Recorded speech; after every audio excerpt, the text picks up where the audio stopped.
We are live and you can hear us. You're listening to or watching Horror Nerds at Church, a ridiculously queer podcast where we take a deep dive into a horror film and talk about how it connects to queerness, religion, and theology. My name is Pace, and I am that co-host. Hold on. I am that co-host.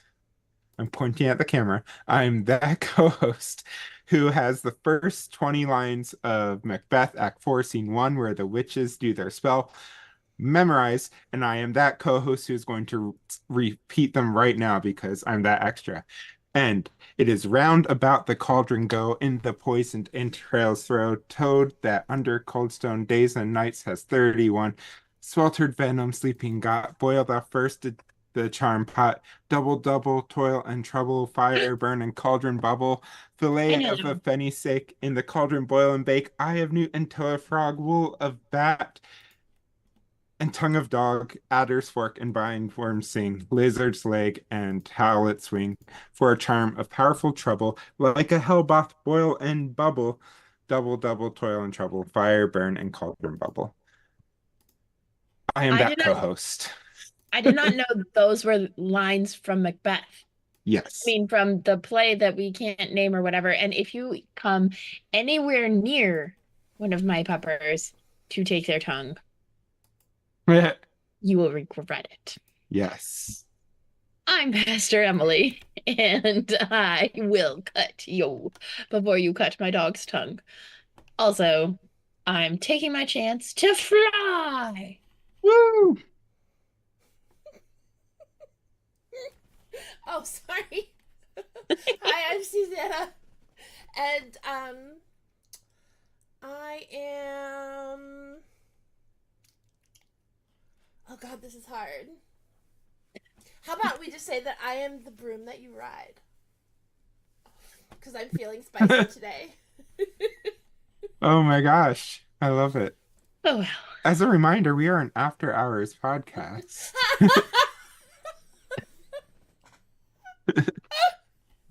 I thought we were just gonna call you the super witchy genius. Mistakes were made. Or Okay. wild magic, I think we also talked about, because Ooh, that's what you also are for wild Roll for magic. Seven. Yes. Wild magic. Susanna Porter, our wild magic. And also the other things.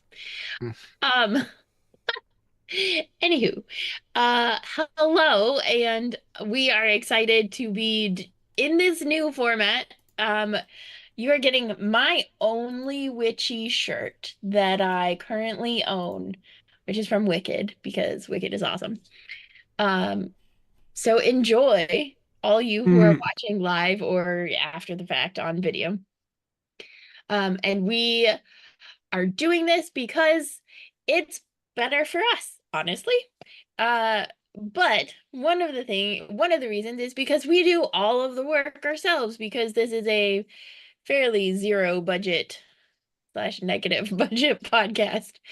Um, it's a nearly zero income right, podcast. right. But if you want to change that, if you, like me, love this podcast and want to support it, you can do that by becoming a Patreon supporter. And we'll announce our Patreon episodes later on in this episode. But please consider joining. It starts at only $5 to sign up to be a horror nerd. And if you become a horror buff, which starts at $10 a month to sign up, you get 2 bonus episodes a month. No, Yeah. it's backwards. Okay. Horror, It is horror buffs get two. No, horror nerds are the first ones. Horror buffs are the second. You're right. Oh my Yeah. goodness. Okay. Okay. If you're listening to the audio of this, Paige may have edited it. But for those of you watching I live, won't. here's what it is. It is only $5 to start to it starts at only $5 to sign up. And then you can be a horror nerd and you get 2 extra episodes per month. Plus you get a merch discount, plus all sorts of random sporadic things. Or if you are / want to be a horror buff, it starts at $10 to sign up, $10 a month, and you get all of the things horror nerds get. Plus, you get a bonus 3rd episode a month and personalized recommendations from Pace, who I can vouch for is exquisite at recommending movies. You can also get personalized recommendations from me, but those might be more along the lines of Disney or Christmas movies. And special this season, if we reach 20 Patreon subscribers by the end of the year, so by whenever the end of the year is, we will add a playthrough of Thirsty Sword Lesbians with Patreon input into the story and the characters and the adventure for Patreon. So Thirsty Sword Lesbians is a fantastic tabletop really is. playing game. We tried to do it once and I tried to GM it and that did not go well. So I will not be jamming. We will get somebody who does know how, because I know people who know how. But we just need 20 people who want to throw $5 or more at us a month, which, it's way cheaper than brewing a potion in your cauldron. Mm-hmm. Mm-hmm. You don't have to go and buy or forage all those supplies. So totally worth it. And we already have a few Patreon supporters, so we have some towards that 20 goal already, and I'm excited. Yeah. So patreon.com/horror nerds at church. Yeah. You see how I leave the stewardship talk to the pastor, and now we get to the fun stuff after the stewardship drive. Or I love money. Who doesn't? You love money? Who doesn't? I mean, for basic needs and yeah, stuff. I love talking about money because I think it's really important, and I think we do a disservice when we don't talk about money. So it costs money to run this. It does. That's just reality. And money is a way to help your heart support and love more the things that you put money towards. And capitalism, because sadly, capitalism money is tied to. And also capitalism. Yeah. Mm-hmm. Anyway. Anyway. I'm going to drink my witch's brew. Yeah, and if you are listening to this episode on your favorite podcast provider, we highly recommend. Check the show notes for any content warnings for the episode, links to all the books we mentioned on our bookshop.org store. Mm-hmm. And sorry we can't do that live as easily if you're watching. But if you're watching or listening, still check the show notes or pinned comment for links to our newsletter, merch store, Patreon, all that stuff. Mm-hmm. So Emily kind of said a little bit about what we're doing, but I'll say a little bit more, which is we are doing kind of an introduction episode, so that way you can learn about all the stuff, cool and exciting stuff we're doing for season 7 of Horror Nerds at Church. 7 seasons. Can't believe my baby podcast is entering 2nd grade at 7 years old, right? That's 2nd grade, 3rd grade, something like that. It depends on if their birthday was before or after September 1st. Their birthday was, HNAC's birthday is March 25th. So that is well after September 1st, or before, depending on when you start your year. Yeah, Lily's in 1st grade. 1st grade. Okay, so. Also, I mean, technically the seasons are not a year, but still, yes. That's okay. Preschool / 1st grade. Yeah, yeah. But if you're joining us for the first time, welcome. We hope you enjoy it here. We're going to do a little bit of a speed dating, asking each other questions, kind of get to know you, icebreaker-y sort of questions slash stuff you all have asked us before. Some stuff you've asked us before, like popular questions. So this is a good episode to join. You don't have to go back and listen to our back catalog of 100 plus episodes. You can really just, of course, listen to all the episodes. Perfect, love it. But just also listen to the ones for if you don't like horror movies, and watch the movies that are not scary and listen to those episodes. Or watch season 6 where we covered Star Wars, not a horror franchise, although there are many horrific things in there. Or Twilight season 3, which again, not a horror franchise, although I it's mean, very it is a horrific. horror franchise. It is horror. Yeah. If it. So Yes. we cover not scary movies, but we also cover, as our name implies, a lot of scary movies. Mhm. But we'll talk a little bit about our podcast first. We'll talk a little bit about our podcast later. I can do words. But just some quick announcements. First, Emily pointed out the shirt they are wearing. I am wearing a Care Bears slash Universal Monsters collab shirt, which are doing this fall. You can see some of the spooky Care Bears on there Ooh, because it is spooky Minneapolis. season. It is getting into spooky season. The I've been in temps spooky got up season to for like, like a week or two. well, in my heart, I've been in spooky season since like Are you ever not in spooky season in your heart? fair, fair. So, Just saying. yeah, but weather-wise, it was feeling like we're getting to spooky season today. So, because I could wear a comfy sweater. I know this morning I took the puppers out to pee and I was like, oh, it's Ah, almost time to wear a sweatshirt. It well, was very exciting.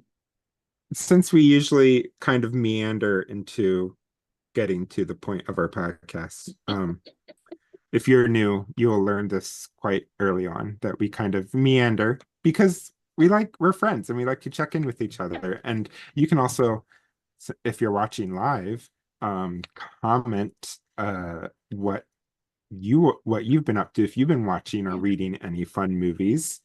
Emily, have you been watching any movies, reading any fun books, listening to any podcasts, any media you want to shout out?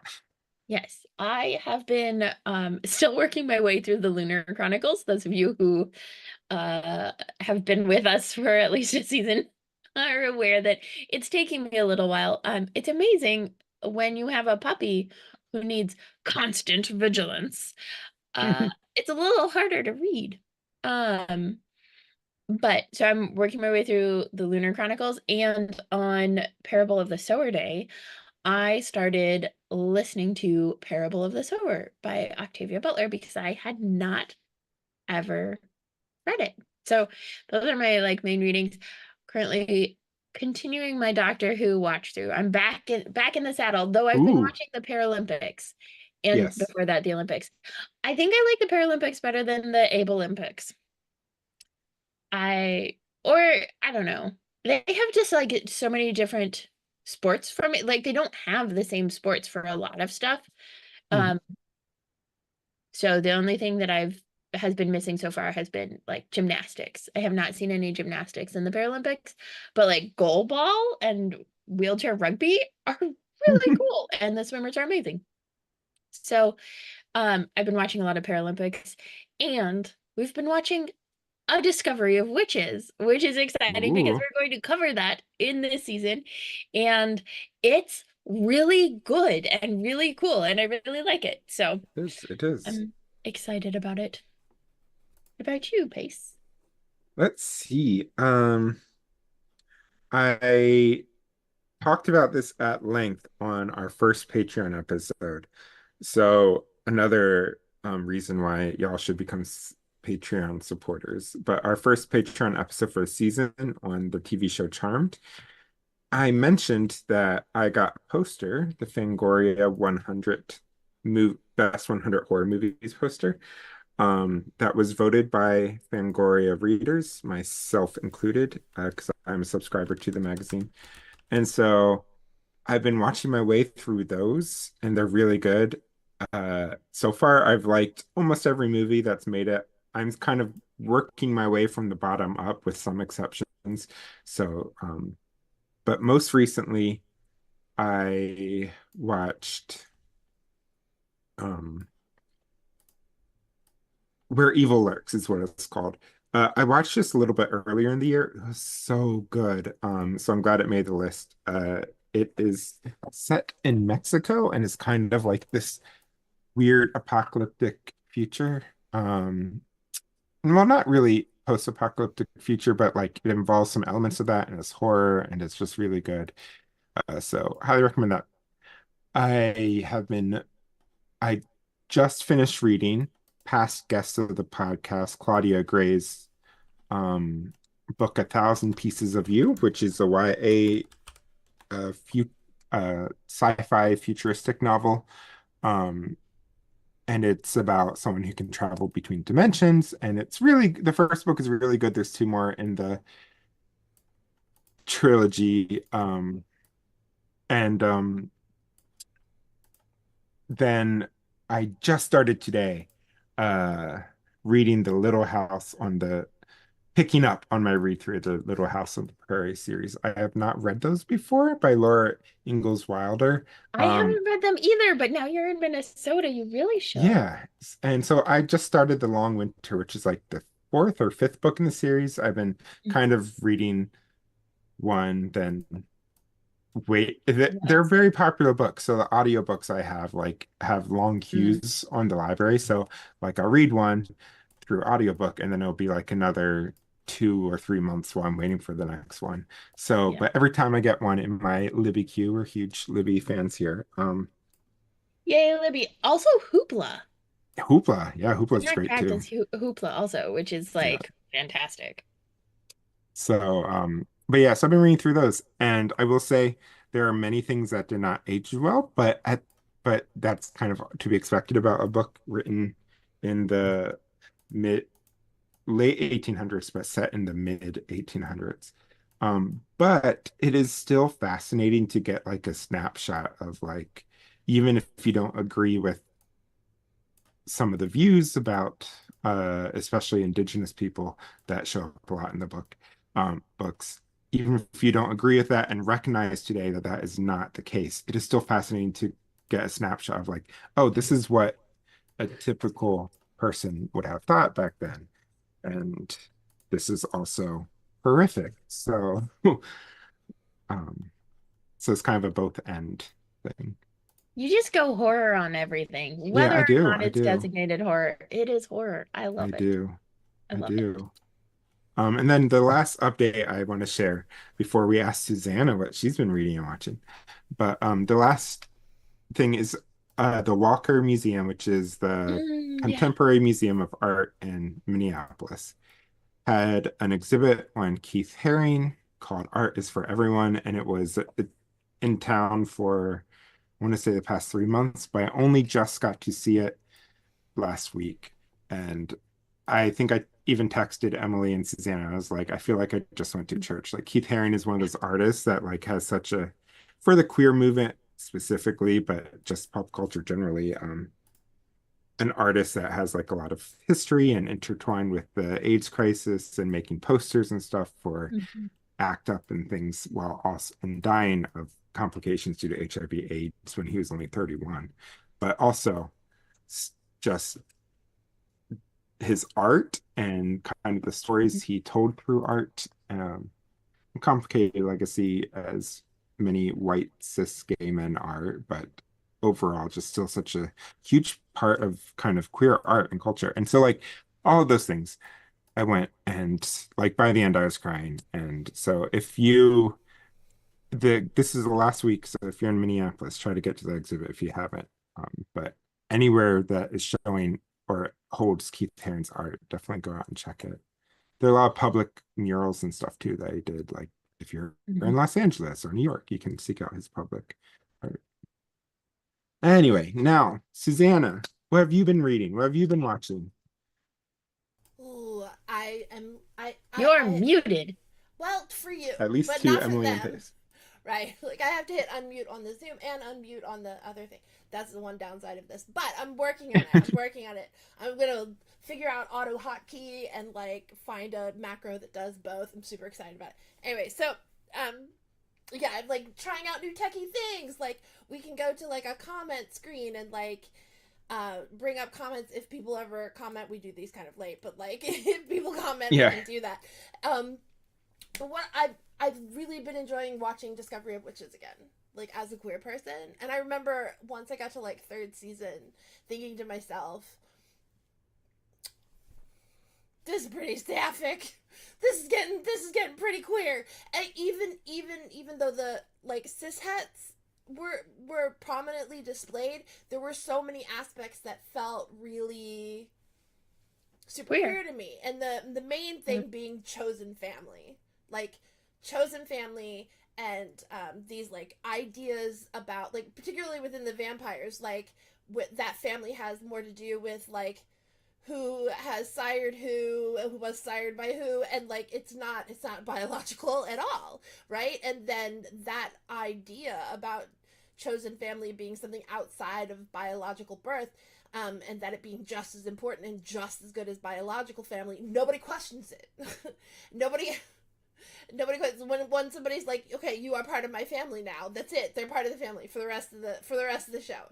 And I just love that, because the older I get, the more weird it is for me to have quote unquote roommates. And I'm like, they're not my roommates, these are people that I have intentionally chosen to spend my life with.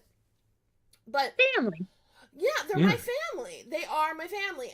But the cishets do not like it. They're very confused They about don't. it. It's They true. do not understand. They need a label. They need a label that falls in Yes. their domain. Like the idea that like I live with the person who's going to be my sister-in-law, you know, like is something that's really beyond somebody. Not to mention the fact that she's black, like that, and I'm a white girl. Like it very much confuses people. And there's racism in there. There's heterosexism in there. There's homophobia in there. There's just all these things, and I just really love the show, even though you can tell like they tried to cram as much as they could. I love that it's getting new life right now. I love that there are queer couples in it. I love that even the like quote unquote cishets still have this like relationship with a family that's chosen. So yeah, I'm just really enjoying watching that. I'm also watching Snowpiercer and the final season of Snowpiercer, and I do love Snowpiercer because of all of, like the class conflict that happens in there. I mean, they've literally, sorry, I can't help it, gone off the rails at this point. Yep. They're a little out there. But like I do like Snowpiercer. The first season was freaking amazing when it comes to like, you know, class conflict and stuff like that. So yeah, that's what I was watching. Yeah. Nice. I'd qualify Snowpiercer as horror, if at very least horror adjacent, but Yeah. And we should definitely watch it because there's snow. right. Future season. Oh, We could just do a like end of the world dystopia season. There wait, are so one more many horror, that would one need more to be horror. like 10 seasons. Yeah, I go. have to give you one more For it. horror. It's Please called do. The Wrath of Becky. I've discovered that I don't mind body horror. I don't mind it if it's about a feminist taking down a neo-Nazi. Then she can do anything that she wants to him. It doesn't matter how disgusting it is. I'm fine. I'm rooting for it. I'm tasting blood in my mouth. I'm ready. So like that was fun. The Wrath of Becky was fun. That's it. Love it. Love it. Mm-mm. I have, yeah, and listeners, viewers, whatever, check out, touch base with us, what you've been watching. Love to hear it. What have you been watching? Yeah. Or reading. Or reading, or listening to, if it's a podcast or audiobook or something. I have two kind of quick announcements. The first is just a reminder, it's spooky season, so you know what that means. Everyone's going to the store to dress, to get the best costumes, to dress up their pets. And plants. And plants. maybe kids too, but definitely the pets and plants. We all know everyone's rushing to the store to get costumes for that. So we are entering, I think this is our 4th annual pet costume contest season. Yeah. It'll go live in 2 weeks from today with our first episode on of the season on Haxan, which comes out September 19th. And basically all you need to do, we'll like give you the information about how it works and how to submit and stuff, but you just basically take a picture of your pet, plant, even stuffed animal in costume, send it to us with the name of your animal and also what the animal is supposed to be. That's helpful.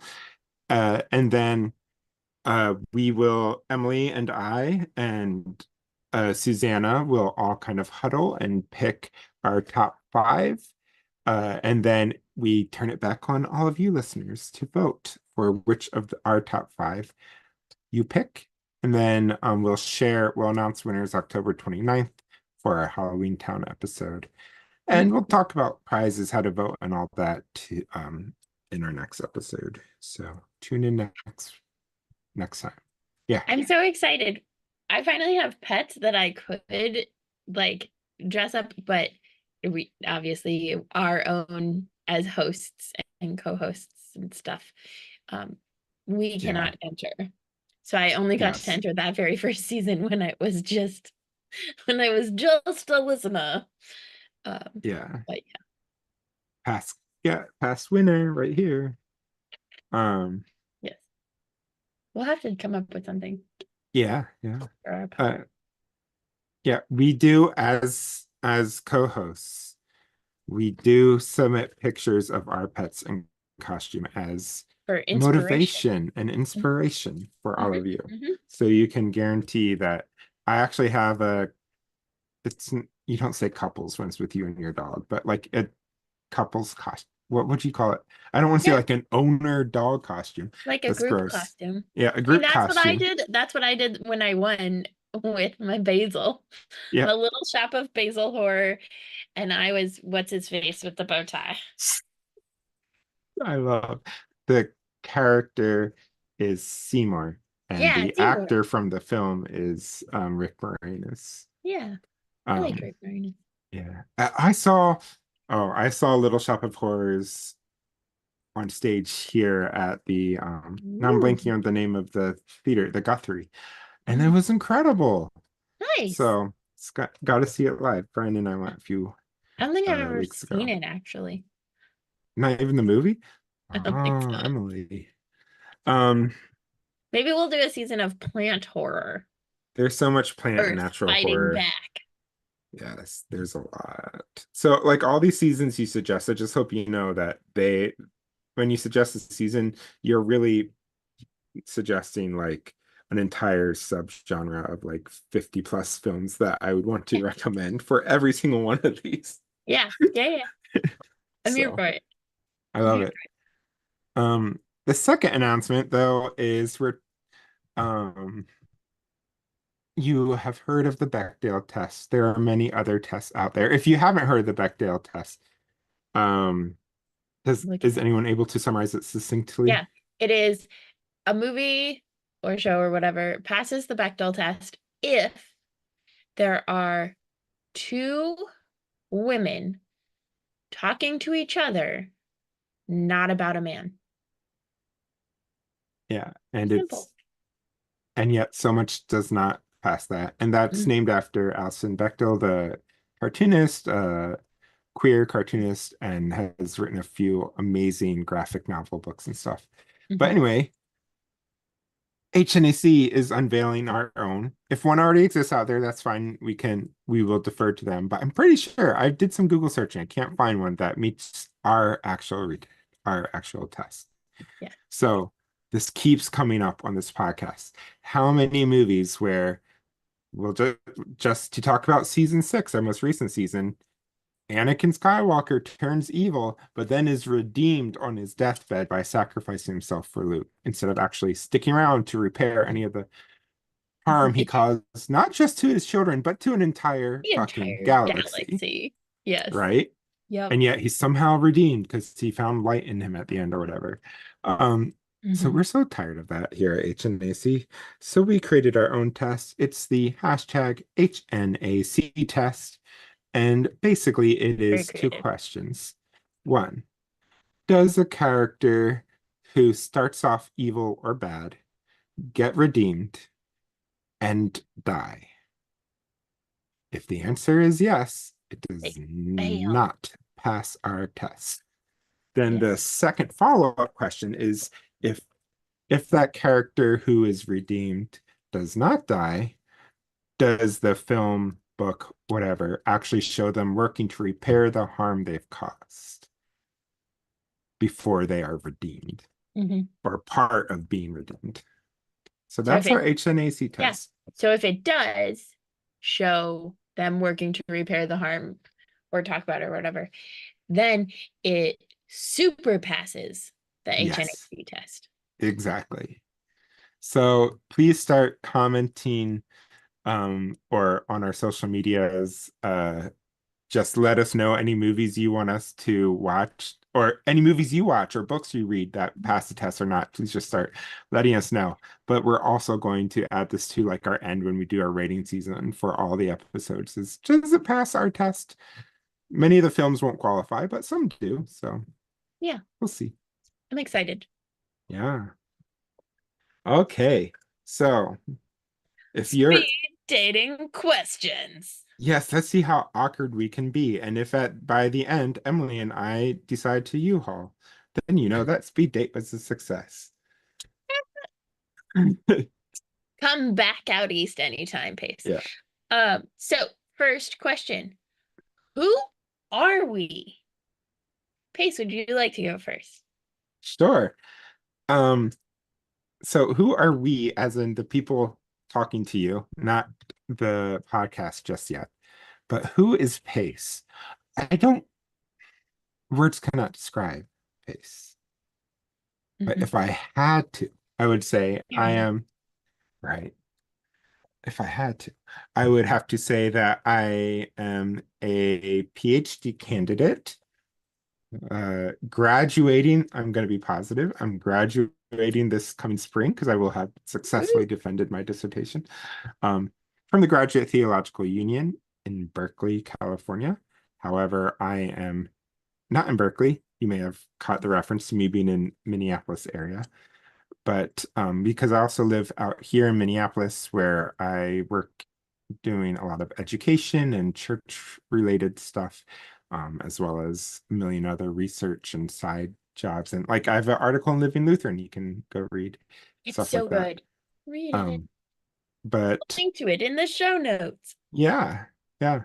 But I'm a lifelong horror fan, like always love horror. Saw my first horror movie in theaters at the age of 4, I want to say.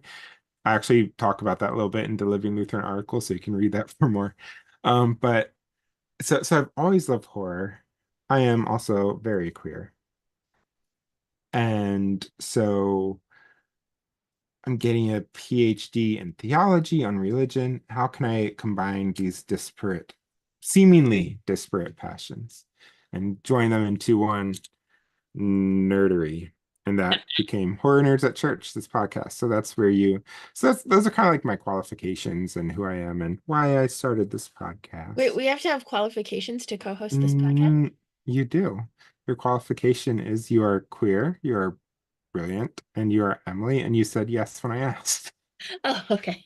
That qualification. I knew that one. Um, anyway, I'm Emily. Hi. Uh, I'm a pastor in the Evangelical Lutheran Church in America, which is to say a Lutheran pastor of the progressive variety. Um, and I am channeling Pace and Pace's manifestation. I am an artist. I do art and doodle prayers and oh, doodle prayers comes later. Sorry. Um, I preach and I teach and I write and I co-host podcasts and I am a puppy dummy, which is our family's term for my non-binary parent term Oh, thing. And I am extraordinarily queer and delightedly so. Yay. Yeah.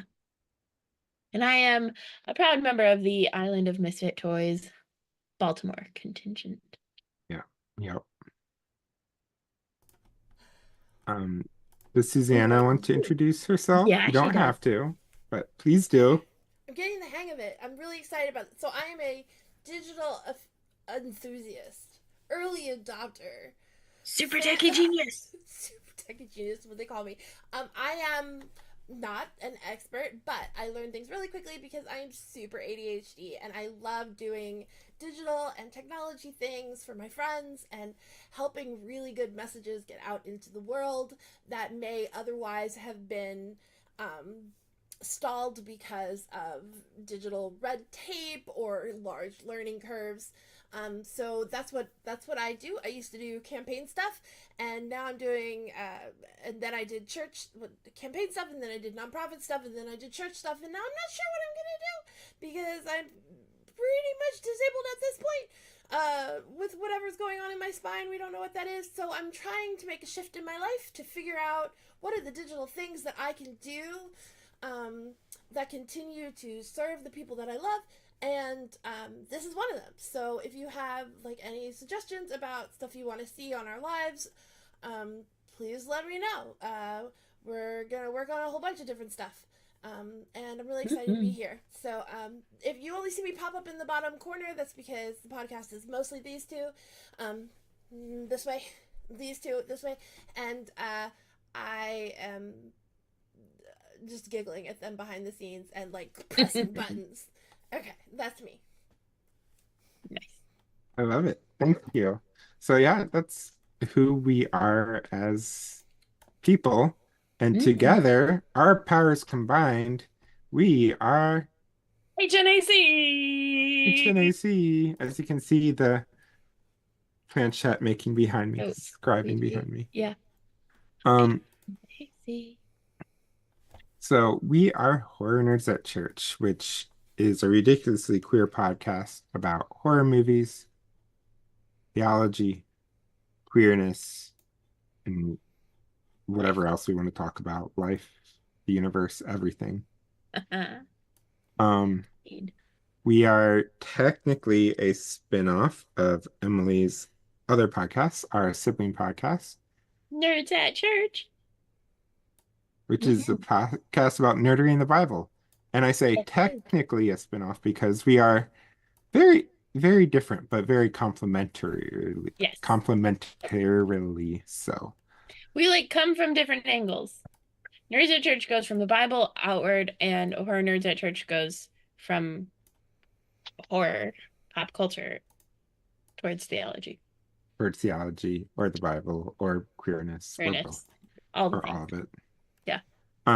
Yeah. But we're fun. We're an after hours podcast in that you will hear us talk about adult themes, whatever those are, but nothing's off limit for us to talk about, especially justice related stuff. And then we also, well, at least I swear a lot. Emily sometimes does. Susanna sometimes does when she's on, but rarely when she's on camera. But sometimes she does. So yeah, you may hear some of us swear and stuff a little bit. That's kind of our vibe. Like horror movies, you're watching a rated R horror movie, then you're gonna come listen to us talk about it. Yeah. So the question then becomes, why should you listen to us? Especially, Pace kind of hinted at this and when they were talking, but you don't actually have to be a horror fan to listen to our podcast. In fact, Silence of the Lambs ruined me for horror when I was in college. I watched it by myself in the middle of the afternoon during our January term break and could not sleep. It legit scared me too much. Before that, I had watched some horror movies. So I am slowly moving from what we said last time of horror Padawan towards horror, horror youngling to horror Padawan to Horror Knight and Master. Yeah. But this time I think we're using Apprentice, maybe? I don't know. Whatever. I'm just a beginner in the horror genre, and I still watch pretty much all of the movies that we watch for this during the daytime. We're slowly veering into like some nighttime stuff. So you don't have to be a big horror fan. And I remember even before I was a co-host listening to some of the episodes on horror movies because I liked the guest who was on Yeah. and I wanted to Yeah. hear them talk about stuff. So there's a lot that we talk about, as you can tell from this very intro, that is Yeah. not at all related to the movie that we're Right. supposedly discussing. But also, it's a great way of thinking more expansively about movies. That was especially the case this in season 6 as we watched Star Wars through the lens of horror. Um, but I also think if you're curious about horror and not sure you want to be into horror or you're not sure like how to get into horror, this is a great way to do it because we watch everything from like Hotel Transylvania and Vampirina to The Shining and The Exorcist, right? Like Yeah. there's a whole gamut of shows that we watch so that there's always at least a couple episodes each season Yeah. for you. Whoever you are, whatever your engagement with horror is, there is always something that you can engage with. And especially this season, I think Yeah. because there's not like a big witch franchise, we get to do a all sorts of different witch movies, some of which and shows, some of which are like Charmed and Bewitched, and some of which are Discovery of Witches and Hexen, which is like the oldest movie I think I will have ever seen, and Yeah. Witch and all sorts of things. That's Halloween Town.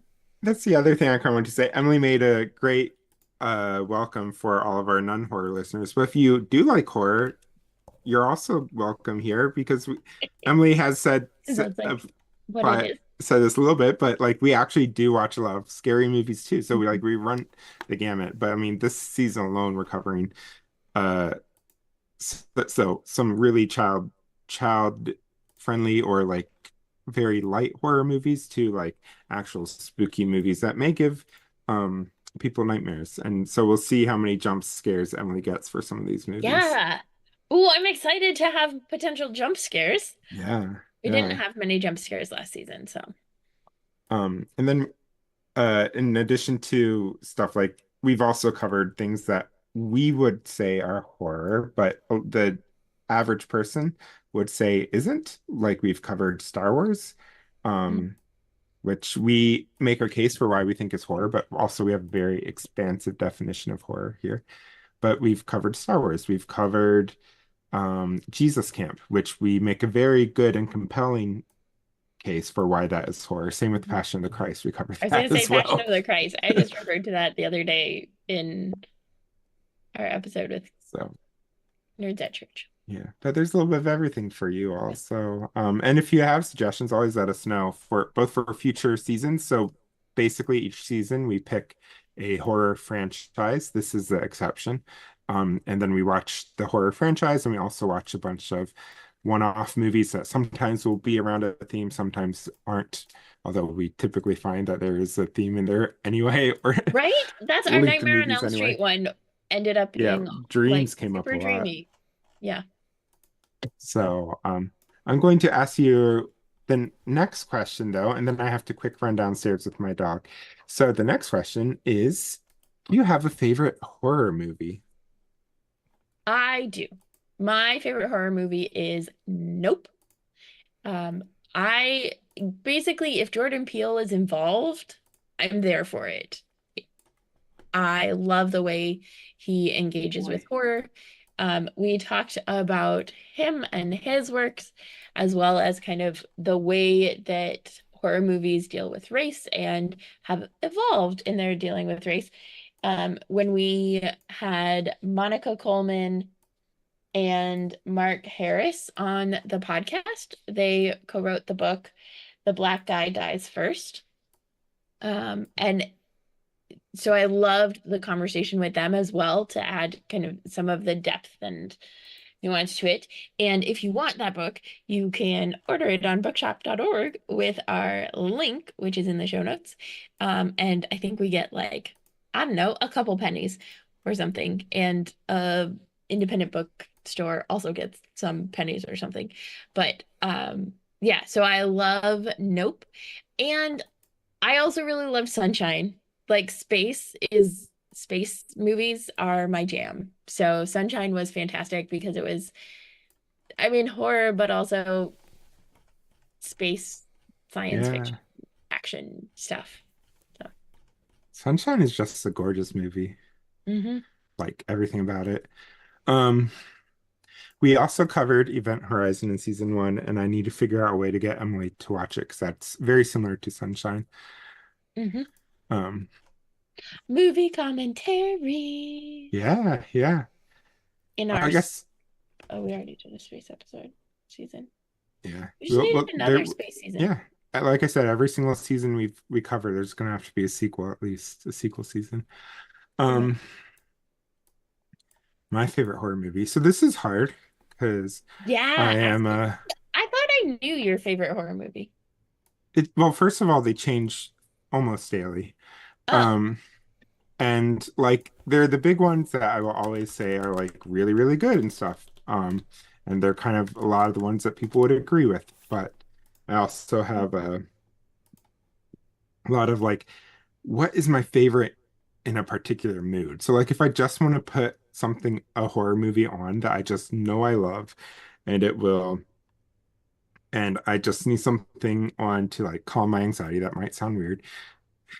It's going to be like a slasher. It's going to be Friday the 13th. It's going to be Halloween. It's going to be Nightmare on Elm Street.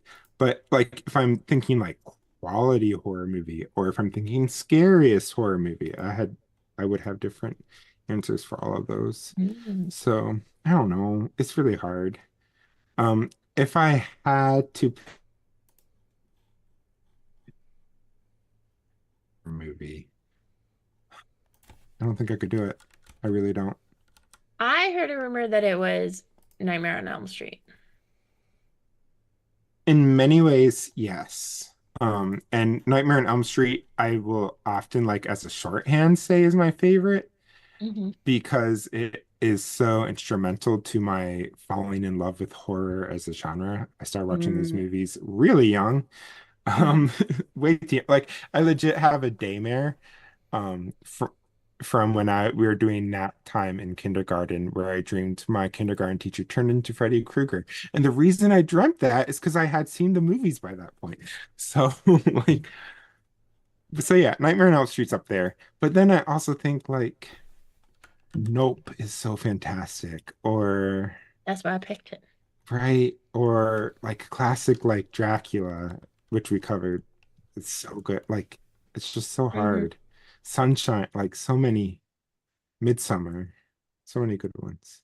hmm So Alien, a lot of queer people like Alien. I love Alien too. Yeah. I really liked Alien. That's good. So kind of Ripley. related is do you have a favorite episode or movie we've covered so far?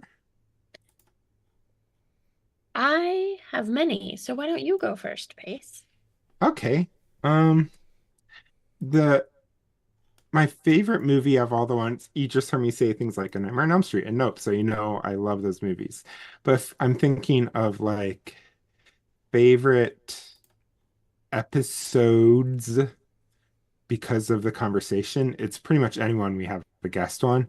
But I'm thinking specifically Sunshine with Brandon Grafius, and then The Wicker Man with can't believe I'm blanking on his name. Looking him up right Oh, now. yeah. Um, Howard David Ingham. Yes, thank you. Howard David Ingham, who wrote two books about cult horror movies. Fantastic. But those were like such good episodes because they go like so deep into theology, into queerness, into all sorts of stuff. And so I really like those for the nerd out quality. Yeah. I really loved our first Twilight episode with TJ Tranchel for that reason, Yes. because it was so it there is so much in Twilight that is so very much the LDS Church. And having lived in Utah, I can tell you it is like way more than anybody thinks. But I didn't know it all because I lived in Utah as a Lutheran pastor. Yeah. Um, but TJ grew up in the LDS Church and so was able to like tease out and kind of pick apart Twilight in ways that then we could understand Yeah. it. So it was fantastic. And Uh, similar with Ross Blotcher, who you had on for Jesus Camp, because he was raised evangelical and neither of us were. We, of course, yeah. know a lot about the church, but it's different when you live it. So, Yep. Yeah. Yeah. But so my favorite movies slash episodes we've done so far. My favorite new to me movie slash franchise was Alien because I had never seen Alien and I love Ripley. Like Ripley is just such a fantastic character and the way Ripley came about and all of that stuff. So I'm just here for I'm here for Ripley, really. Um, my favorite non-scary one is Vampirina, which we did a boob of. That's my favorite mostly for the guests, mhm. Stephanie and Lily, who are dear to my heart. Um, and it's like a very little kids TV show. Vampirina, Bluey, like there are Yeah. some kids shows that like are just fantastic for anybody. Yeah. Um, and then my favorite for classic horror,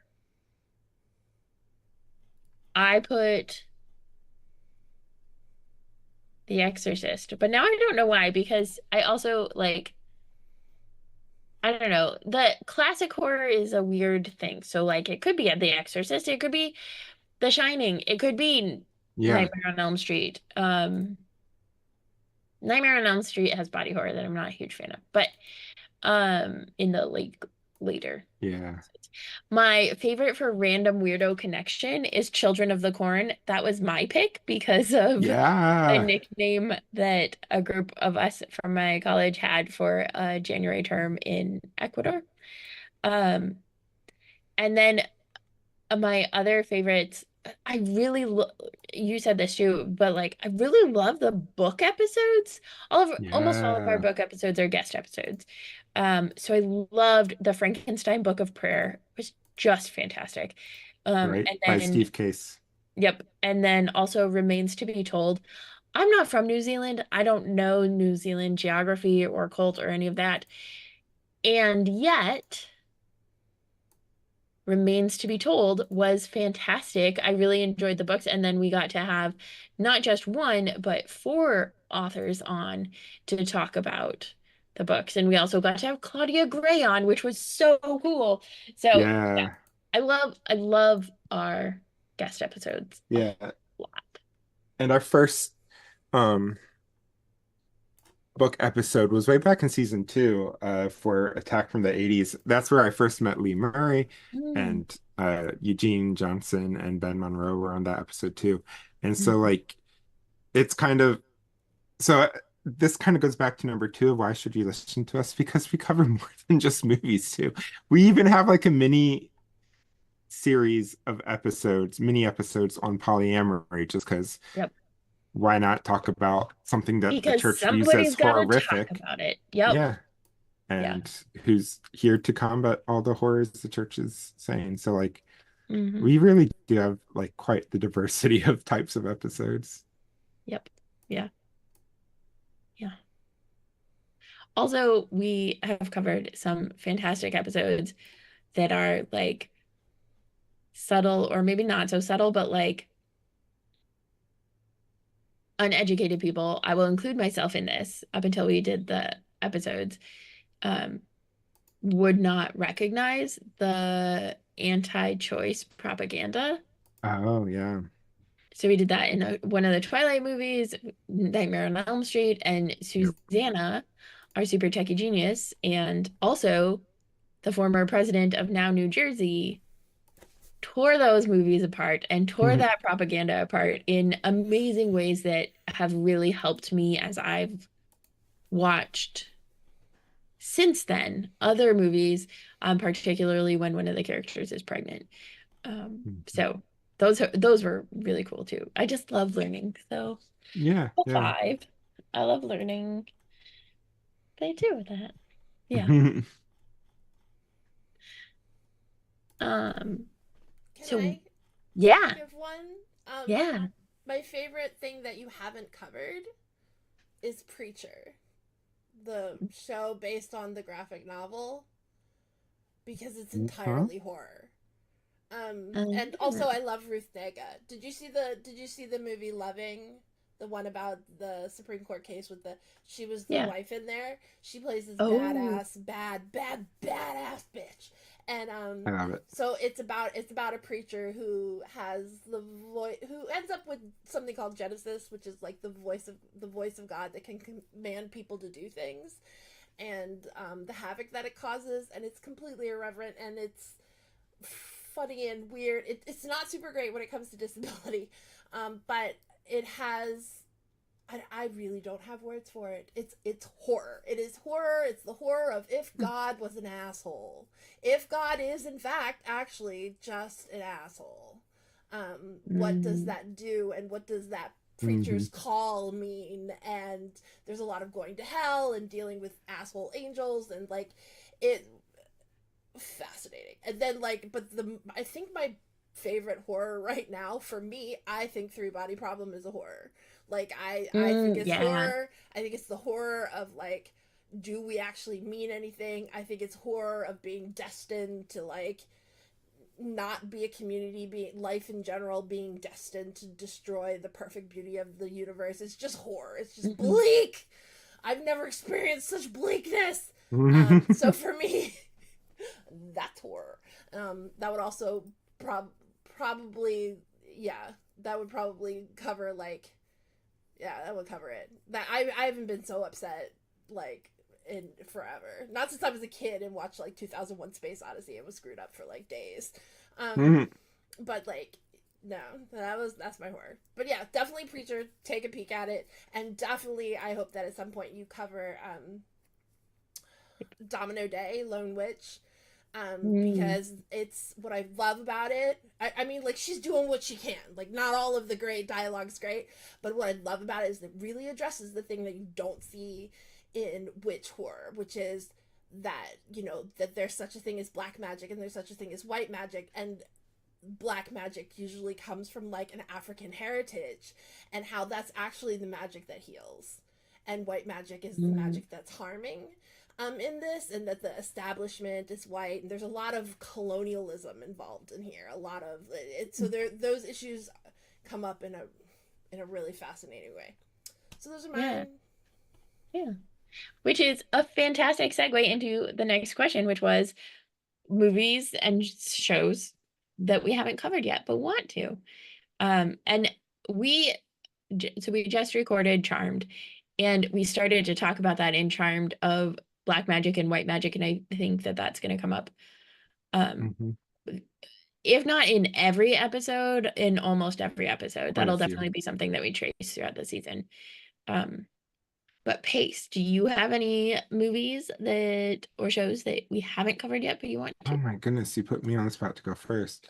I have so many, like literally every horror movie that I have seen that we have not yet talked about, I want to cover on the podcast with a few exceptions. But like if I have I have a way to specify it if you want. Yeah, go for it. What movie haven't we covered yet that you want especially to introduce me to for the podcast? Ooh, that changes. Yeah, that's a good way to kind of clarify that. There is a movie we have covered, so I have an answer for a movie we have covered that you have not seen yet that I can't wait to show you. So we'll have to do movie commentary on it or something. Mhm. which is the film Midsommar from the first season of this podcast. Mhm. Honestly, I'm excited for all of them. We're going to have Emily sit through two more Friday the 13th movies this In this fall. season. That's just, So, yeah, that's just this fall. I'm so excited. yeah, me too. But of movies that you haven't seen that I'm really excited to show you. I'm really excited for you to watch the two zombie franchises that I'm wrestling which one I want to do first, and I am excited for all of you listeners to weigh in. Um, there's the of the Living Night of the Living Dead franchise by George Romero, like the classic zombie movie franchise of all time. Dawn of the Dead, Day of the Dead, all of those. Dawn of the Dead? Yep, Dawn of the Dead, Day of the Dead. Shaun. Shaun of the Dead. Oh, Isn't that like Shaun of the Dead is a parody of those. you know that if we do that, we have to Yeah, of that's course. also a part of okay. Yeah, Just yeah. making sure. Just making sure. But the problem is if we would have to do some serious limiting of that franchise because Mm. there are the main franchise directed by George Romero. Then there are ones that are like Shaun of the Dead. Then there are ones that are also spin-offs. There are ones that are alternate sequels directed by other people. Like there are probably like 60 movies that could be counted as part of the Dead series if you go. Wow, I had no idea. There's like 10 if you do just the Romero ones, but it becomes Hmm. much more expensive. The other franchise I can't wait for you to watch is, I would say before we covered Alien, it was Alien. I was so excited for you to watch Alien, but now that we've covered it, the one I'm excited for you the most to watch is Resident Evil. I am Ooh, obsessed with yeah. the Resident Evil films, and Mila Jovovich, love her, fantastic actor. So that's my long story, my long answer to that. Nice.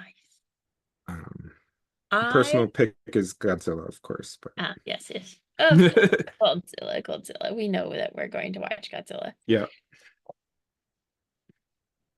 I am super excited to do a spy season, a spy-ish season. Yeah. Typically, like we've talked about the Bourne series because I just really like Bourne Identity, and the Bourne series, and there's a lot to talk about and to critique with it. So I'm super excited about that. But also, I think in a more like classically defined horror genre like style, the and now I'm blanking on the name of the franchise, but it's the ones where like they're supposed to die and they don't, and so then death keeps like haunting them. Oh, Final Destination. Yeah, Final Destination. I think I that'll be a fun season I agree. Oh, sometime. that wasn't high on my list. Like I love it, so of course I'm gonna cover all these eventually. But like until you just named it, I was like, I didn't think of like how fun it would be. That Yeah, would be I really I fun. think I've seen the first movie, but I haven't seen it in a very, very long There time. And then I haven't seen any of the other ones. are quite a few jump scares. There are quite a so it'll That's be like fun the for entire that. movie is jump scares. And there's a lot of like fun theology to unpack about destiny and death and Yeah. all that stuff. So Yep, yep. yeah, let us know in the comments which movies you want us to cover, which franchises Yeah. you want us to cover. Yeah, because sometimes we're like, okay, we've got most of the season, but we need a couple more. Or Yeah. yeah, I mean, if you tell us a franchise you want us to cover, give us your argument for why. Because Yeah. there are so many that are like in our Yeah. We have a big spreadsheet long list. which neither of us have updated in a while, but at the last time we had updated it, there was probably about 150 movies and franchise ideas and all that stuff that we Yeah. want to get to eventually. So Yep. It's true. It's true. yeah. But now to my favorite question, because we asked this question of all of our guests that we have on the podcast. It's kind of like our go-to. If there's a question that we are known by, I think it's this question, Mhm. which is, do you have a real life church horror story? And if you're listening for the very first time, we define real life church horror story very expansively. So It could be a supernatural story. We've had people tell ghost stories that happened in a church. It Hmm. can be a exorcism. We've had quite a few people tell exorcism stories that Yeah, happened to them or to surprisingly. family members on the podcast.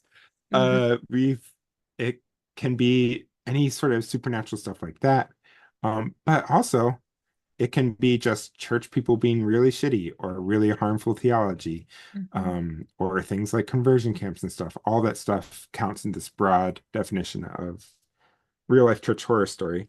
If you ever have one, you can always write into us, horrornerds@church@gmail.com. And we used to have mini-sodes where we would read these out loud, but we've kind of that's gone by the wayside. But we'd love to read some on the Yeah, if podcast we for when get we're them, we can covering a always movie or read something. them. Yeah, in a Yeah. regular episode. But do either of you have one that the hard thing for Emily, Susanna, and I is we've all answered this question like 10 times now I know. on I was like, air. I don't remember But what I've said like, before, but do we have one that we can tell anyone? Something come to mind? um, I sure. So I served a congregation in a rural community, and um the community of faith that I served as pastor, um one was had in some ways um been the result of another of the main Lutheran church in town being pulled out of the ELCA by the pastor.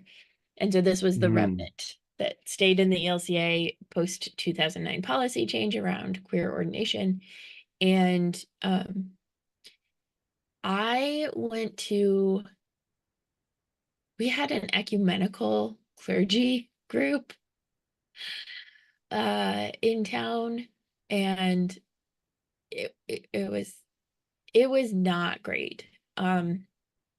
Half of the pastors didn't think that the other half of us should be pastors at all, mm, and especially that I should not be a pastor um as a queer person, but the other people were women, so also questionable.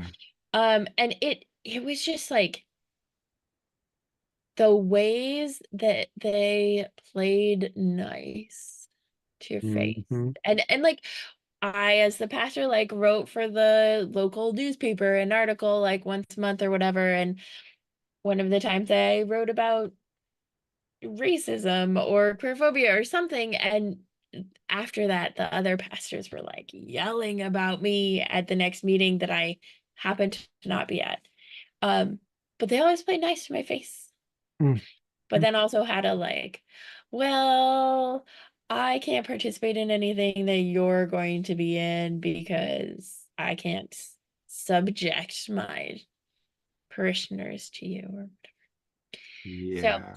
it was bad. I made a joke one time during it. This is how we know I might be autistic. I made a joke one time during a Mm, meeting that I thought was really funny because when I lived there, I lived on the corner of Church and Dyke. mm, And it's funny. I like it. They did not so much understand the joke. So that is my church horror story for the day.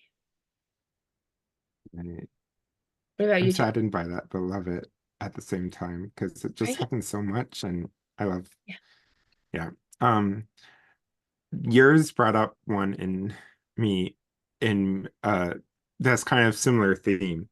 There that I know I haven't told, which is one of my friends in college. We were part of, I went to a Lutheran school, Teal College. It's in Northwest Pennsylvania, ELCA affiliated.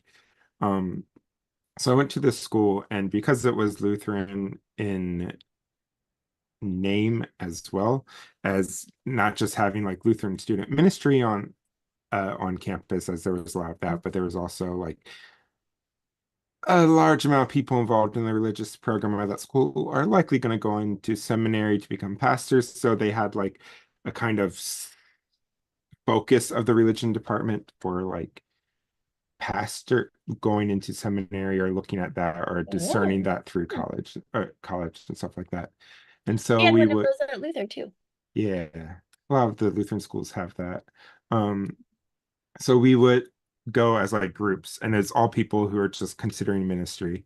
I did end up going to seminary right after college, so it was kind of instrumental in helping me that Yeah. decision, and I don't regret that decision, even though I didn't become a pastor. That's a story for another day.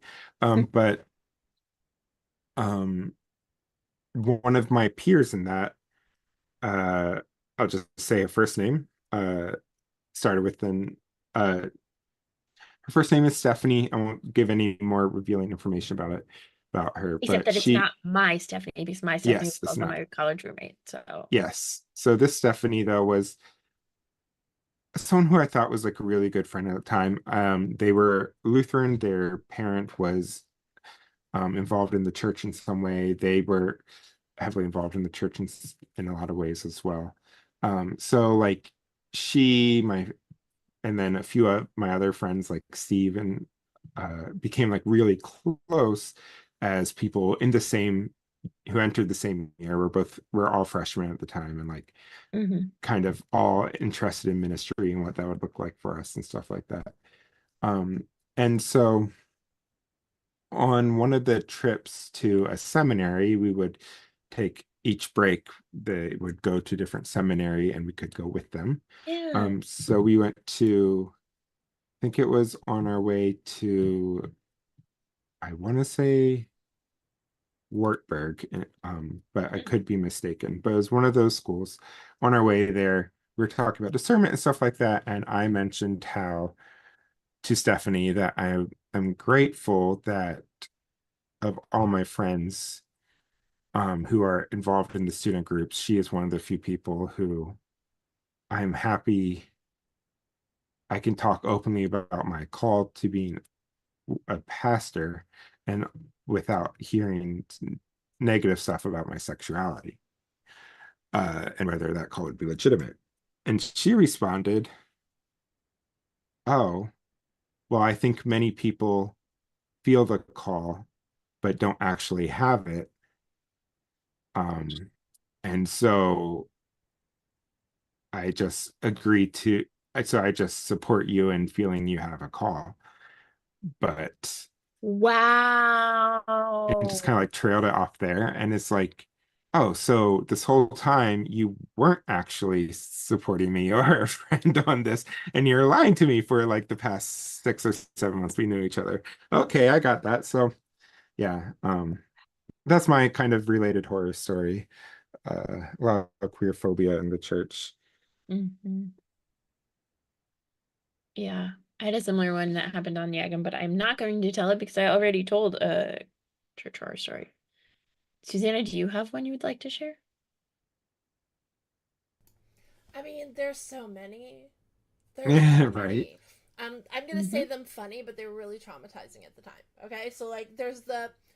Let's just talk about the one pastor, the one Mm. here in Baltimore, Ooh. who accosted me in a coffee shop for 9 hours, telling me to get out of his church because he did not want to add a sexual harassment clause to the bylaws, even though the council had completely voted to add one because there was a person who was getting harassed there.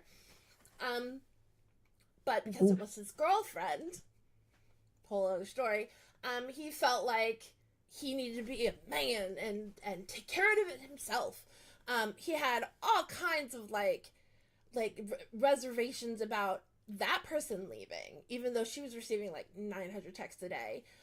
But like had no reservations about saying that I needed to leave because I wanted a sexual harassment clause in the bylaws that would say if you have this kind of activity, then we will ask you to not be here.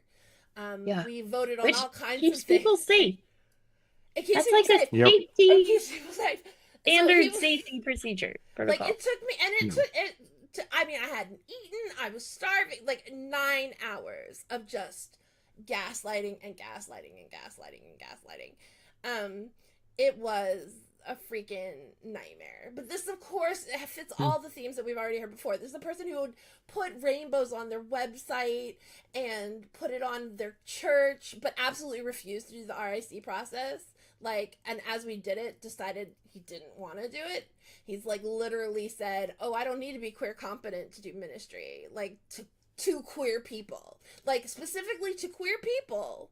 Doing ministry to anybody is the same. To do ministry for queer people doesn't require queer competency.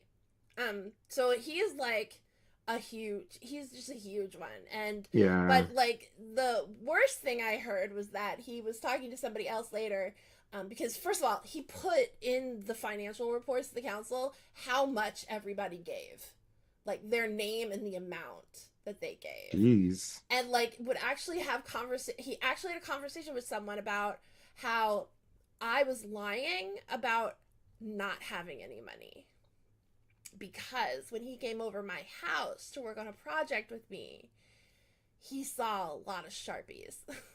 He said, because I had a wall full of Sharpies. Some of them were mine, some of them were my sister's, most of them were at least 5 years old. But like, he's like, if she can afford that amount of Sharpies, she must have more money than she's letting on. Never mind that I was living in a house that I didn't own with like 4 or 5 other people. Like, the amount of and I to this day want to go and put Sharpies in the offering plate. To this day, I just want to go and be like, if these are so expensive, please, right? get yourself a new roof, or at the least a gender neutral bathroom. So yeah, that's one of my multiple horror stories. Yeah. There are very many. Yeah, I would like to Sharpie pay for pastor. things in Sharpies. I have several dried out ones. I'd really be happy to. I know. It's like I have so many dried out ones. It's easy peasy. I mean, at this point, I can't really afford a whole bunch of Sharpies. I have the Bic knockoffs, though. Will they work? Will they work, maybe? I don't know. Hot Mess of Pastor, so that one's mine. Solid, yeah. Ugh, pastors are the worst, I say, Says the pastor. as the token pastor in our group. But speaking of deep theology and theological awareness that is not from that terrible pastor, who is your favorite theologian and or philosopher and or queer theorist? I was painting with the broad brush here when I was asking that question. Just I see them as all kind of the same thing. In my work anyway, as a queer theorist and theologian. But anyway, this is hard because I could name a million. I'm writing my dissertation on Luther, so I feel like I have to name drop him. You do not have to. You know, no have tos. That's not how we operate on this podcast, and you know it. I do, yeah, but I do love Luther. But like Michel Foucault, Marcela Althaus Reed, Jose Esteban Munoz, just like 3 of the most fantastic queer theorists. Well, Foucault predates queer theory, but wrote a lot of the origin of queer theory, especially in his History of Sexuality, volumes 1 through 3, and now 4. So like there's just so I would say all of them. Marcela Althaus Reed is especially close to my heart, an Argentinian queer theologian. I like wrote the fantastic book Indecent Theology and also The Queer God. Yeah, she's fantastic. So, what about you?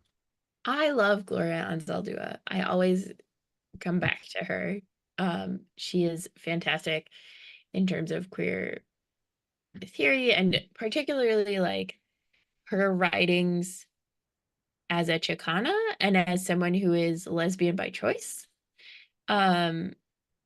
That we like super don't talk about. You can actually choose in to a certain extent, but that like it was a political and personal choice for her,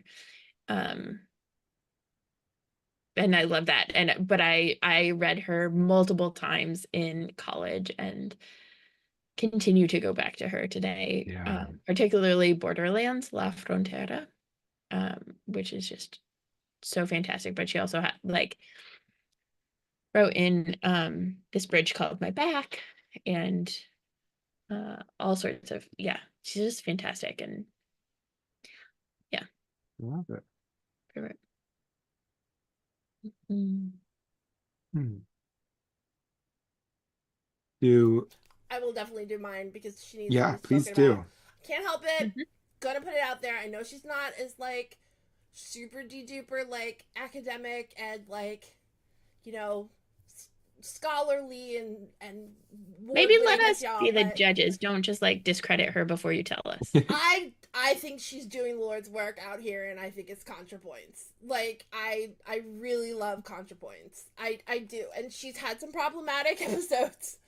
She's made some bad choices in some things, but I think she's doing the Lord's work out here. You know, she takes major issues with right wing theology, philosophy, ideology, and breaks it down, the history that it comes from, and various other well-known scholars, theologians, philosophers that have made various writings or commentary on similar themes, brings it all together and just like unwinds all of those threads.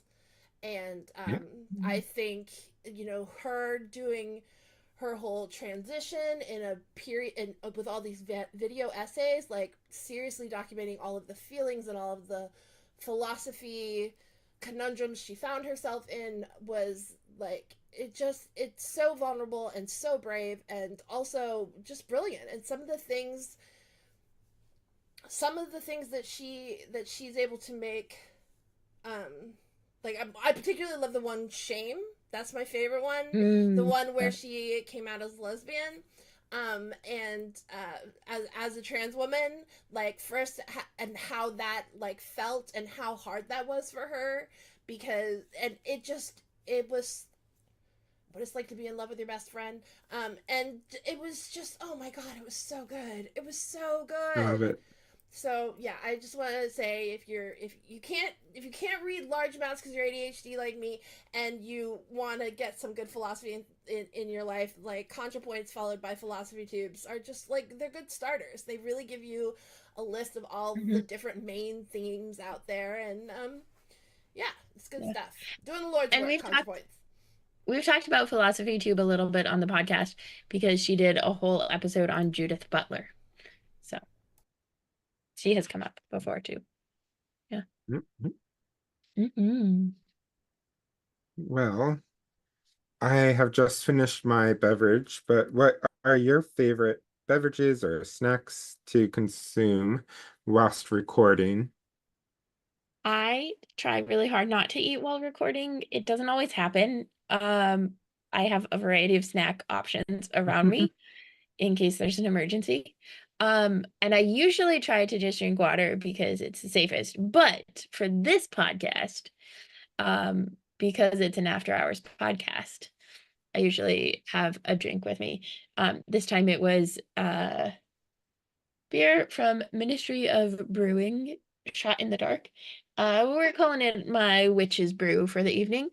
But I also just yesterday did a big basil harvest Ooh, and made massive amounts of basil simple syrup. So we'll definitely be having Bay Silversteins in the future.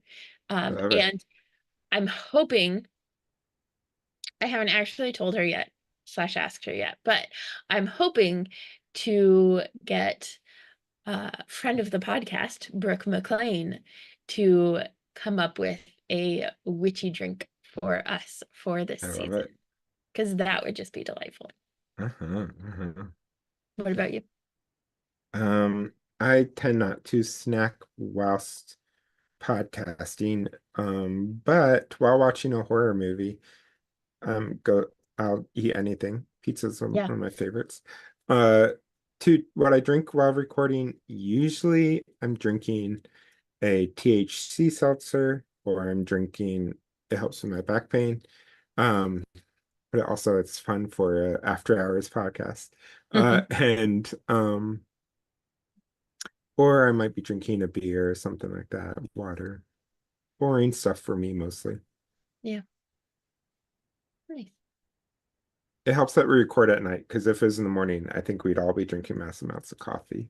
Yeah, usually I drink coffee for Nerds at Church because usually we record in the Yeah. morning. Yep. So what are some, speaking of things aside from podcasts, what are some non-podcast related hobbies and interests? I have a life outside of the podcast. Who knew? I know, Doesn't feel weird. like it. No, I'm kidding. Actually, Story of my life. 2 right. Well, podcasts. you have two. Um, I love reading. You can probably guess that by me getting a PhD. A lot of PhD students joke that they love reading and writing so much that they pay too much money to a Beautifully school do. so that they can do that Right. more. But so I love reading. But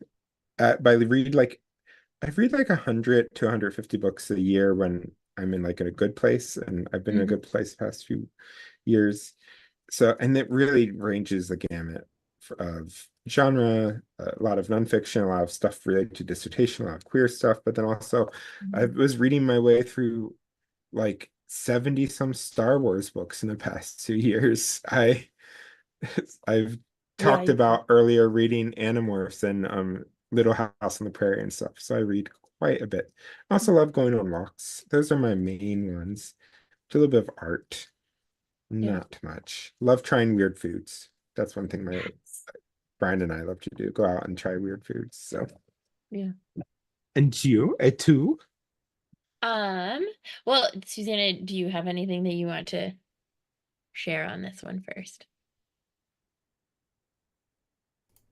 I mean, at the moment, I'm like a little obsessed with understanding AI.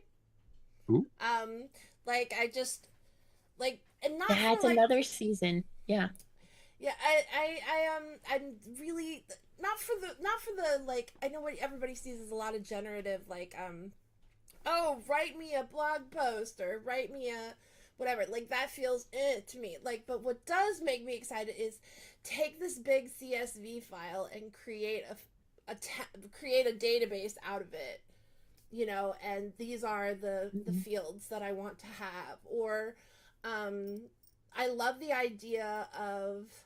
There's been some really interesting things that we've done. Like, the other day, when it has access to the web, right? So it's a much better search, and that's what I want in terms of research. Like I want to get facts, and I want them Mhm. to be relevant, and I want them to be now, and I want to know how to do something. And if I'm in a coding hole, I can ask it. You know, I'm messing up on some code or something. I love having those answers quickly, and sometimes it hallucinates. It's true. Um, Mhm.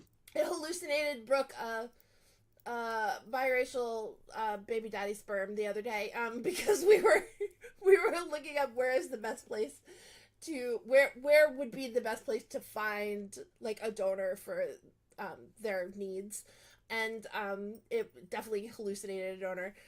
But other than that, what it can do though is I could feed it like all of these PDFs, and I could say, here's the PDF of, you know, this person's genetic testing, and here's the PDFs of 100 other people's genetic testing. Can you X out the ones that do not go together? Mm. And how helpful that would be. Um, Mhm.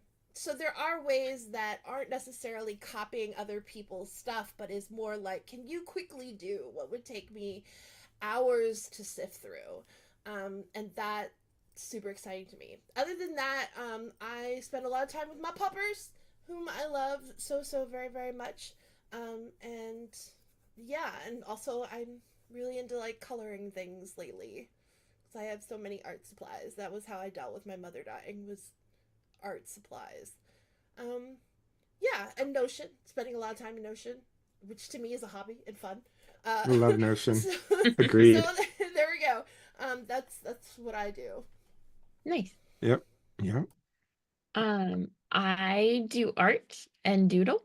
Doodle prayers in particular, which is my term for praying in color, which I do sometimes with Pace and sometimes with Susanna and lots of other people. Anybody that wants to come on Tuesday mornings and Thursday afternoons, evenings, which I really enjoy. I really love doing art and doing like, I did a whole big art mural for our synod, which came out really, really cool.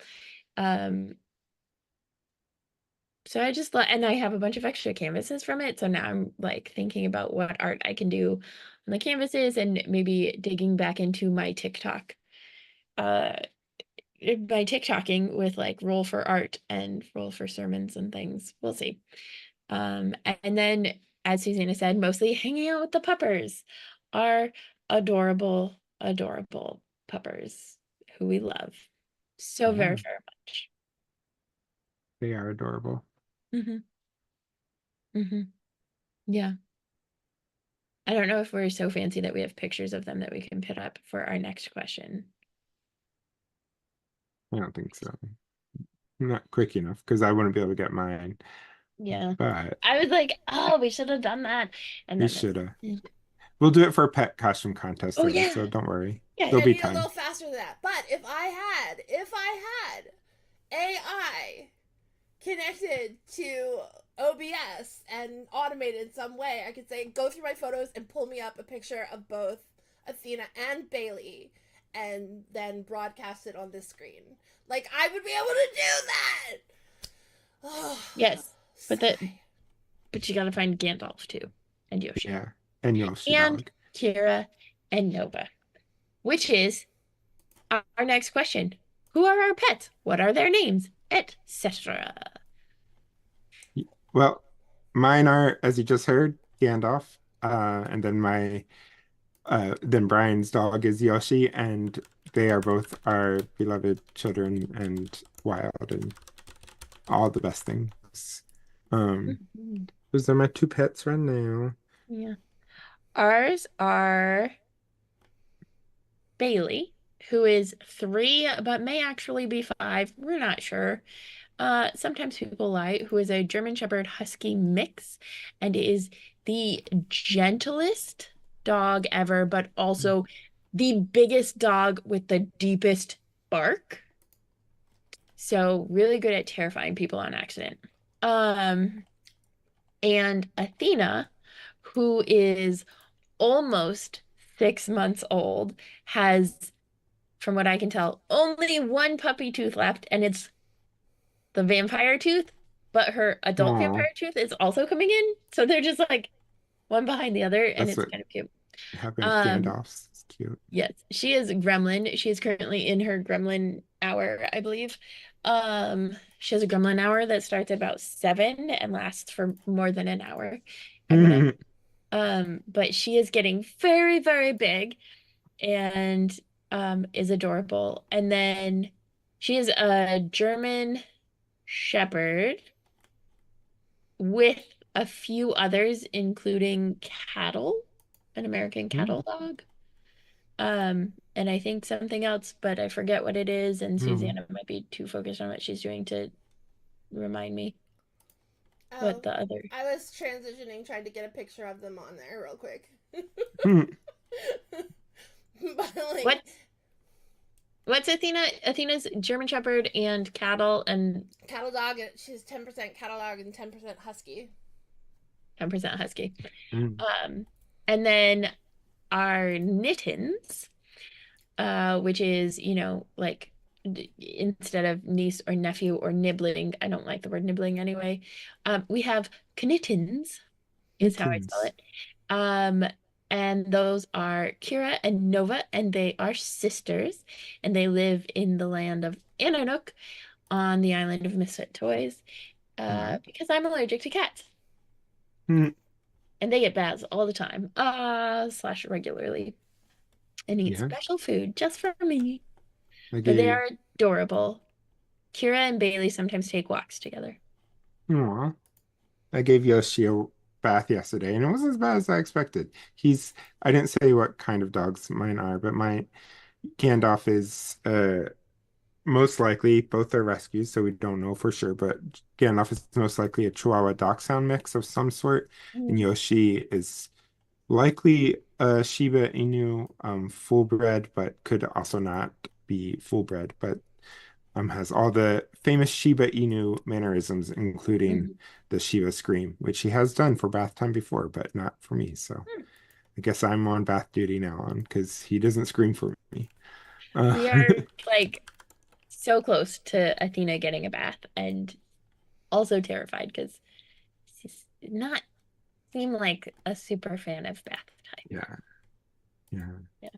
Well, if you're joining us for the first time, you have now learned what all of our beloved audience has known for a long time, which is that nothing we do quick or Thankfully. succinctly. So this was supposed to be True. speed dating questions, and I think we Oh are yeah. That was an not hour and a speedy. half in now. So we'll just quick read through our season 7 and uh episodes. Maybe I'll read those, and then Emily will read through what will be on Patreon. Sounds good. And then we have 3 brief questions, our next movie, and then we'll be done. So Cool. Do you want to do it by month? sure. Cool. So this is our first episode of the season, but next in 2 weeks from today, you will get the film Haxan. And this month on Patreon, you all Patreon subscribers get Charmed, and on Friday, September 13th, no, and get Charmed and The Wiz. And then on Friday the 13th, horror buffs get Friday the 13th part 2. Yep. Very exciting. And The Wiz is a movie commentary, to be Yes, clear. sorry. Movie comment. Then October, we will drop Black Sabbath, the film, not the band, and Halloween Town. I'm so excited for Halloween Town. Anyway, and then for Patreon subscribers, our movie commentary for October will be Halloween 3, Season of the Witch. And our BooTube will be Sabrina the Teenage Witch / The Chilling Adventures of Sabrina. So we'll probably watch the pilot from each and talk about that. And then our horror buffs will get an episode on Elvira, Mistress of the Dark. I love it. Cannot wait. November, we will have the film Bedknobs and Broomsticks, one of my favorite witch Mhm. movies of all time, as Mhm. well as dropping on Thanksgiving to your ear holes. We have an episode on Thanksgiving, the film by Eli Roth. Mhm. And then our November Patreon offerings are our movie commentary is The Vivitch, and our BooTube is going to be, as is a somewhat regular occurrence for November BooTubes, Doctor Who, but this time we're doing the classic Who witches, the Daemons, the Image of Fendal, and the Brain of Morbius. So I'm excited for that because now I actually have seen, some of much of hmm classic Who, and so we get to broaden our horizons. Yep. And our horror buff episode for November is The Witches.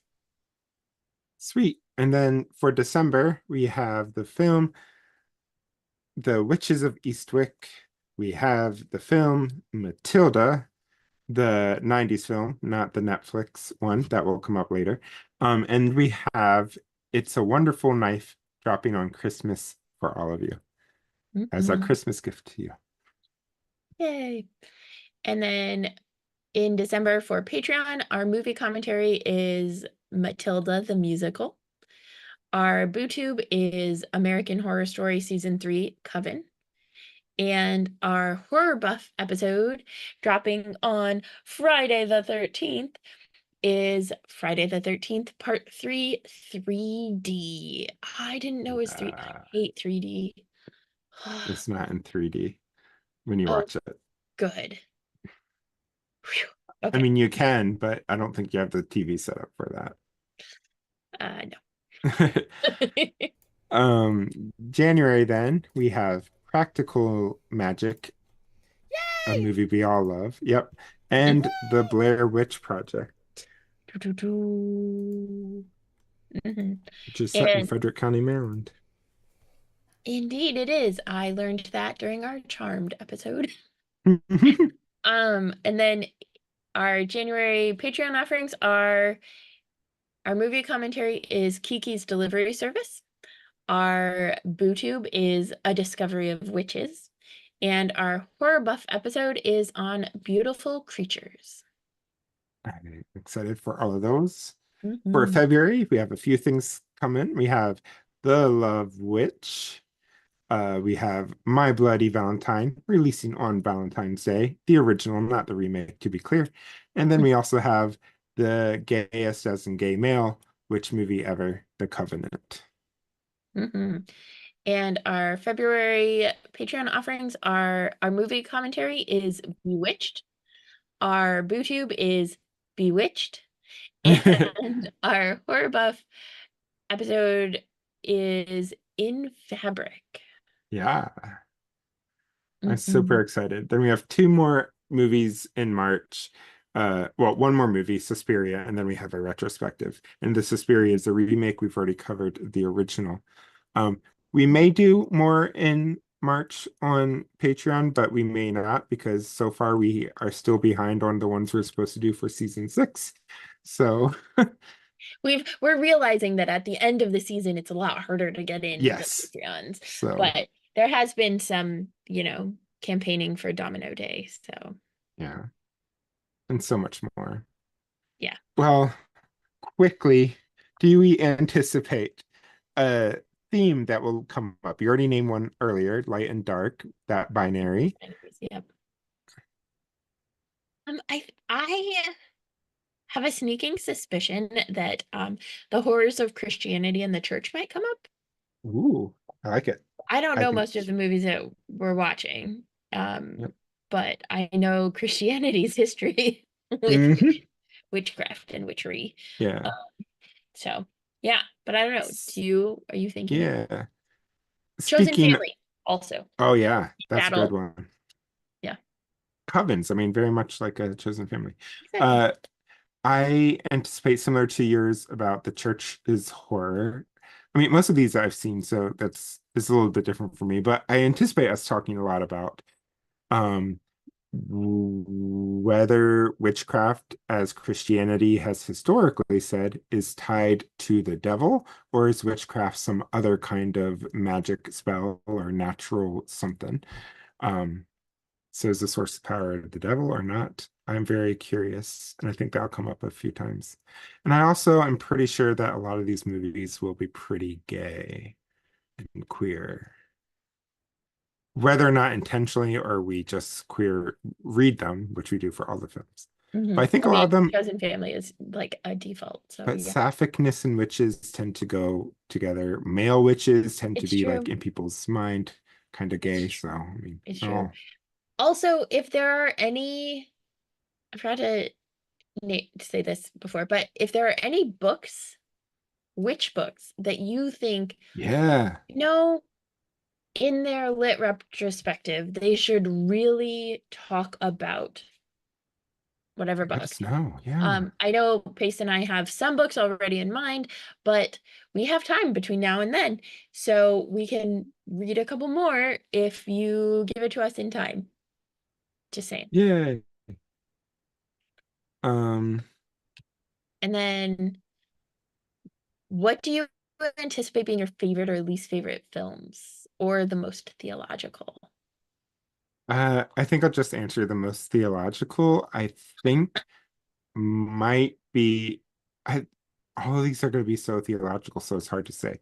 But I'm going to surprise everyone listening, perhaps by saying the most theological, I think, is The Covenant, the gay one. That is really just a bunch of four white dude men, witches being gay witches together.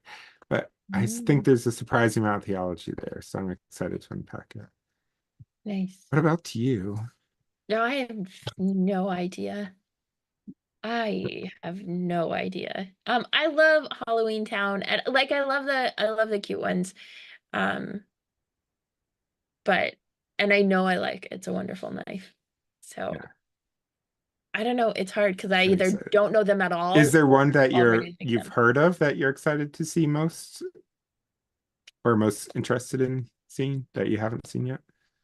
Um, the I mean, I don't know them. That's I okay. yeah, like I don't know what Thanksgiving is about except you know, Yeah. Thanksgiving. But yeah. Oh, I'm excited about The Wiz. I don't think I've Oh, actually there we ever go. seen The Wiz. So Really? Okay. Yeah. yeah, Nice. that one. Um, the last question though is what historical figure would you like to have a seance for and who is no longer with us and have them join us for an episode as our guest? Mm. Who would you like to summon? I would like to summon the Witch of Endor and learn how she was able to summon the dead king. Good call, good call, good call. Susanna, do you Um, have one? I do. So the person I would love to hear from in a seance is Pamela, the woman who illustrated the Rider Waite Tarot. oh, Pamela's Coleman Smith. Yeah. I would Um, love her to be on it too.